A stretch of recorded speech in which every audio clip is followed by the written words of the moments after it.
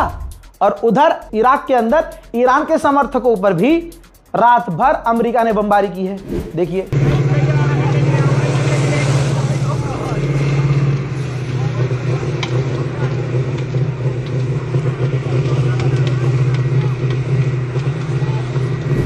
देख लिया।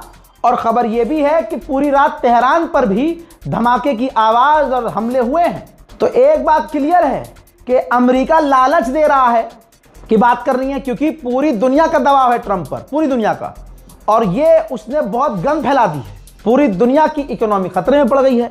अब सुनिए, तुर्किश मीडिया ने कहा कि अमेरिका की डेलीगेशन इस्लामाबाद पहुंचने वाली है 1-2 दिन में और ईरान से बात करेगी। लेकिन ईरान की तरफ से कहा जा रहा है, ऐसा कहा जा रहा है कि ईरान को अमेरिका पर भरोसा नहीं है। बिल्कुल नहीं होना चाहिए, कतई नहीं होना चाहिए। कई बार धोखा दिया और इस बार धोखा देके हमारे खामनाई को शहीद कर दिया, ईरान के सुप्रीम लीडर को कत्ल कर दिया। काय का भरोसा? क्या पता ये दोबारा से हथियार इकट्ठा करने के लिए ड्रामा चल रहा हो और फिर से कुछ कर दिया जाए। तो अमेरिका के ऊपर ईरान को भरोसा नहीं है, तो इसलिए इस्लामाबाद जाने की बात ईरान की तरफ से कंफर्म नहीं है। उधर ईरान ने गुजरी हुई रात और इससे पहली वाली रातों में कोई फर्क नहीं रखा, ताकि अमेरिका को यह न लगे कि ईरान तड़प रहा है बातचीत के लिए। देखो, आज रात उसने, जब हमने दिन में बात कर ली, तो रात को उसने हमले कम कर दिए। सैटेलाइट इमेज देख लीजिए ध्यान से, यह खुद जारी की है IRGC ने, जो कि अमेरिका के रडार, 2 रडार, जी हां, बहरैन में तबाह किए हैं। उधर ईरान की अवाम कह रही है हमें डील चाहिए ही नहीं, हमें माफ करना ही नहीं है, हमें उन्हें सजा देनी है। पूरी रात प्रदर्शन हुआ है ईरान में। देखिए,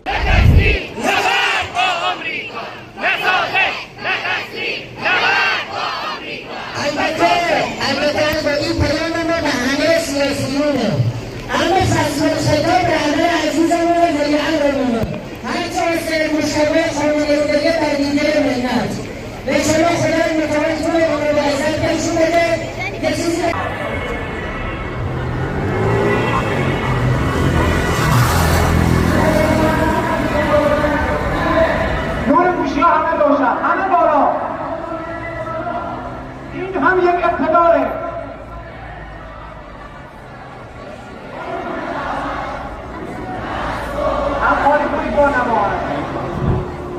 स्ट्रेट ऑफ हॉर्मुज़ में माइंस तैनात हो चुकी हैं, भले ईरान मना करता रहे। मैं बता रहा हूं, ये देखो, ध्यान से देखिए, ईरान की नेवल माइंस ये हैं जो मैं आपको दिखा रहा हूं।